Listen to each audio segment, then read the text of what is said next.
Brangieji, nuoširdžiai sveikiname Lietuvą ir visus jos žmonės šventų kalėdų proga. Sveikiname kiekvieną, kurio žodžiai, mintis ir darbai keičia Lietuvą ir pasaulį. Šiandien švenčių dienomis turime galimybę pristabdyti savo dinamiško gyvenimo tempą. Turime galimybę atidžiau pažvelgti į artimo žmogaus akis, atidžiau įsiklausyti, artimiau pabendrauti. Nenuvertinkime šių galimybių, pasinaudokime jomis. Nuoširdus žodis, žmogiškas palaikymas dažnai būna tikrojo artumo ženklas ir didelio kelio pradžia.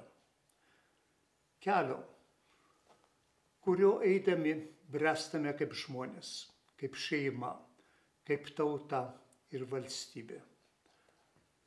Tad nuoširdžiai linkiu, būkime šeima, kuri susėda prie šventų kalėdų stalo, vedama meilės, dvasiškai praturtėjusi ir jausdama tvirtą ryšį. Šio ryšio tvirtinami, drąsinami ir vedami mes esam ir visada išliksime stiprus.